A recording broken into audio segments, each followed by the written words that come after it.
Jaipur plus news की team ने Niwaru road स्थित मदरलैंड ग्रुप ऑफ स्कूल्स का दौरा किया और स्कूल संचालक श्री सोहनलाल सैनी जी से विशेष बातचीत की।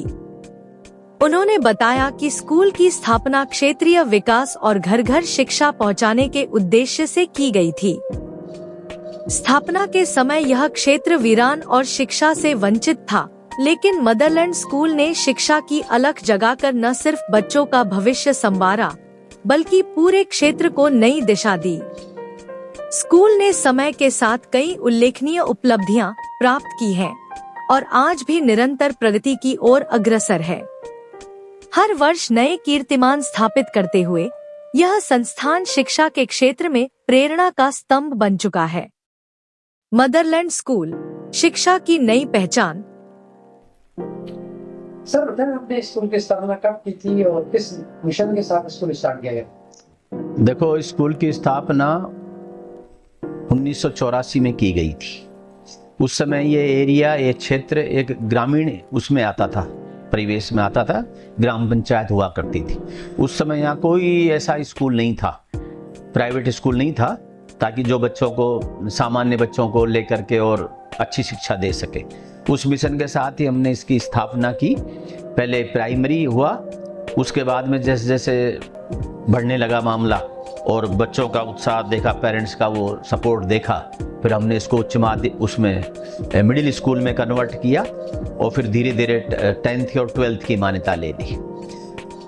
सर 10th 12th की मान्यता जब आपने ली तो किस किस तरह के स्ट्रगल आपको रहे उस समय जब मान्यता दे रहे थे? तो क्या क्या परेशानी आपको आई उसमें चीजें या शिक्षा विभाग से किस तरह से कोऑर्डिनेट किया गया? अब वो पहले हमें ये पता ही नहीं था कि भाई कहाँ फाइल लगती है, कैसे लगती है। फिर जो अपने से सीनियर थे लोग, उनसे पूछा गया, फिर फाइल लगाई गई। फाइल के इंस्पेक्शन वगैरह होते हैं। संघर्ष तो काफ़ी रहता है, लेकिन फिर भी आफ्टर ऑल सब संघर्षों को पार करके और एक स्कूल को इस मुकाम तक पहुंचा दिया, मान्यता मिल गई उसके अंदर।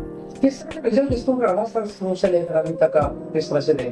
देखिए, 2002 से ही हमारा स्कूल सीनियर सेकेंडरी में कन्वर्ट हुआ था। पहला बैच उससे निकालना शुरू हुआ था और तब से लेकर के उत्तरोत्तर रिजल्ट्स में बहुत अच्छे परिणाम आए हैं सामने।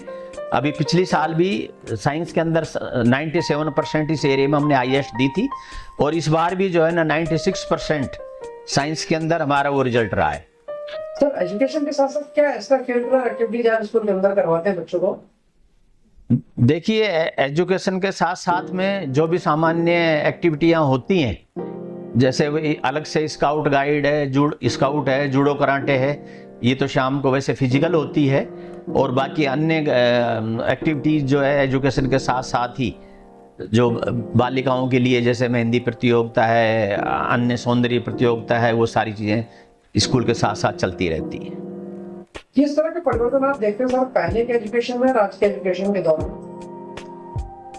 देखिए, आज के एजुकेशन में मैं ये देख पा रहा हूँ कि विद्यार्थी मेहनत नहीं करता है, इतनी जितनी मेहनत करनी चाहिए वो मेहनत नहीं करता है। और ये कोचिंगों के इनकी प्रवृत्ति ज़्यादा डेवलप हो गई है।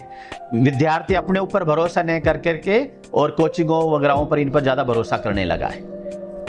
किस तरह के मैसेज इसके प्रति आप देना चाहेंगे सर, एक स्टूडेंट्स के लिए, पेरेंट्स के लिए, कि लोग मतलब बेसिक एजुकेशन में ज़्यादा फोकस करें देन द फाउंडेशन की तरफ जाने से?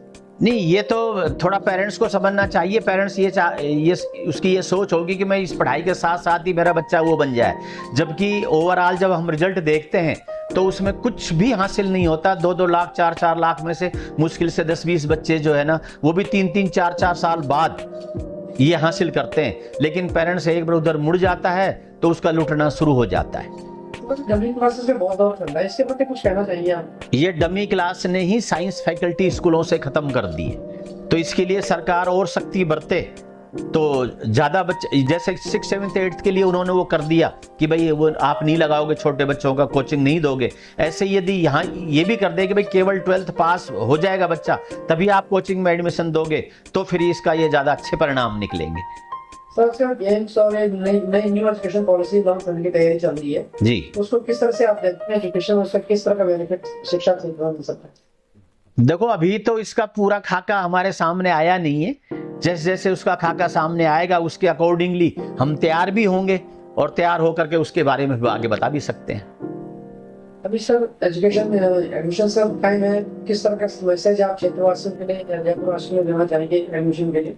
देखिए, जो भी हमारा अच्छा रिजल्ट रहा है, हमने मीडिया के जरिए या पंपलेट्स के जरिए या माउथ पब्लिसिटी के जरिए ये पहुंच गया है, अच्छा रेस्पॉन्स मिल रहा है, लोग संपर्क करना शुरू कर दिया है उन्होंने। जैसे जैसे स्कूल खुलने की डेट नजदीक आ रही है वैसे वैसे। सर एक अभी बेसिक एजुकेशन किस तरह की होना चाहिए सर बच्चों के लिए, जिससे बच्चे सर्वांगीण विकास उनका हो सके, किस संदर्भ में बताया? बेसिक एजुकेशन में तो यही हो कि पेरेंट्स उस बच्चे को कोचिंग में या ऐसे स्टार्टिंग से ही नहीं झोंके, उसका बचपन खुले रूप में होना चाहिए ताकि वो शिक्षा के साथ में खेल में भी ध्यान दे सके। मतलब आज सरकार ने सिर्फ स्पोर्ट्स पर बहुत फोकस किया है। अब स्पोर्ट्स में एक सब्जेक्ट के तौर पे देखा जा रहा है और सब्जेक्ट बना ही गया है ऑलमोस्ट। तो इसमें आपको क्या लगता है कि आने वाला फ्यूचर किस तरह का बच्चों को? देखिए, स्पोर्ट्स में तो बहुत अच्छा सरकार ध्यान दे रही है और काफ़ी इस राजस्थान ने या कहो अपने भारत ने मेडल्स की संख्या भी बढ़ाई है, चाहे नेशनल लेवल पर हो चाहे इंटरनेशनल लेवल पर हो। सर फाइनली कोई मैसेज आप पेरेंट्स के लिए दें कि वो बच्चों के प्रति कितना किस तरह से रहें और किस तरह के उनको स्कूल सक्सेस होना चाहिए एडमिशन से? देखिए, पेरेंट्स आजकल जो भी ये कम फीस लेंगे, ये कर लेंगे, वो कर लेंगे, उनमें ज़्यादा उलझा हुआ है। सामान्य पेरेंट्स शिक्षा की तरफ कम देखता है और वो ये नहीं देखता कि भाई कहाँ तक मान्यता प्राप्त है, कहाँ कितनी कैसी फैकल्टी है, कैसी नहीं है। ये सब बातें भूल करके जो दूसरे अन्य स्कूल ये सोचते हैं हम आपके 10,000 कम कर देंगे, 5,000 कम कर देंगे, 2,000 कम कर देंगे और उधर ही बच्चे को जो है ना वो फिर मूव करा लेते हैं, वो एजुकेशन की तरफ नहीं देखते हैं।